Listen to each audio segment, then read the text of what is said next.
தலைப்புச் செய்திகள். தமிழையும் பிற மொழிகளையும் அழிப்பதுதான் பாஜகவின் ரகசிய திட்டம் என முதலமைச்சர் மு.க.ஸ்டாலின் குற்றச்சாட்டு. தமிழிசை தனக்கு அனுப்பிய மும்மொழி பிறந்தநாள் வாழ்த்தில் ஹிந்தி இடம்பெறவில்லை என்பதை சுட்டிக்காட்டி விமர்சனம்.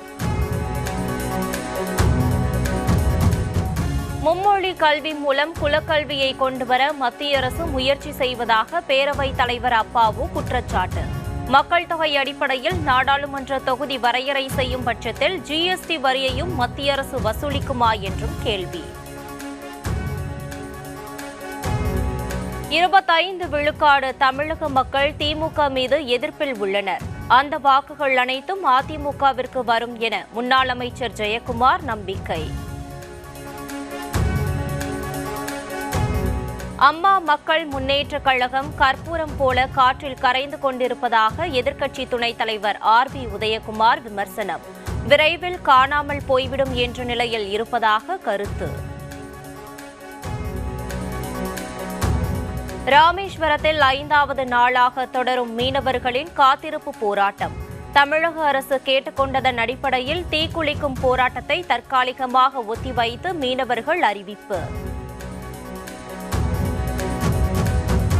தெலங்கானாவில் பறவை காய்ச்சலால் பாதிக்கப்பட்ட 8000 கோழிகள் உயிரிழப்பு. பறவை காய்ச்சல் பரவலால் அப்பகுதி மக்கள் அச்சம். தாம்பரம் வரை இயக்கப்பட்ட தென் மாவட்ட அரசு பேருந்துகள் இன்று முதல் கிளாம்பாக்கத்துடன் நிறுத்தப்படுவதாக அறிவிப்பு.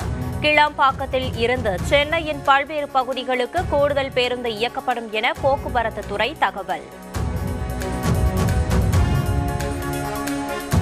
ஐயா வைகுண்டரின் 193வது அவதார தினத்தையொட்டி கன்னியாகுமரி, திருநெல்வேலி, தூத்துக்குடி, தென்காசி மாவட்டங்களுக்கு இன்று உள்ளூர் விடுமுறை. சுவாமி தோப்பிற்கு பல்வேறு பகுதிகளில் இருந்து நடைப்பயணமாக சென்ற பக்தர்கள்.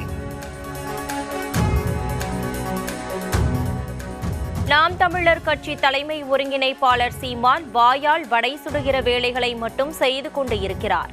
மார்க்சிஸ்ட் கம்யூனிஸ்ட் கட்சியின் மாநில செயலாளர் சண்முகம் கடும் விமர்சனம். கனடாவில் இறக்குமதியாகும் அமெரிக்க பொருட்களுக்கு கூடுதல் வரி விதிக்கப்படும். பிரதமர் ஜஸ்டின் ட்ரூடோ அறிவிப்பு. யுக்ரைனுக்கு அளித்து வந்த ராணுவ உதவிகளை அமெரிக்கா நிறுத்துவதாக அறிவிப்பு. போரை நிறுத்தும் நடவடிக்கையாக நிதியுதவி நிறுத்தப்பட்டு இருப்பதாக தகவல். சாம்பியன் டிராபி தொடரின் முதல் அரையிறுதிப் போட்டியில் இந்திய அணி ஆஸ்திரேலியாவுடன் இன்று பல பரீட்சை. எந்த அணி இறுதிப் போட்டிக்கு தகுதி பெறும் என ரசிகர்கள் ஆவலுடன் எதிர்பார்ப்பு.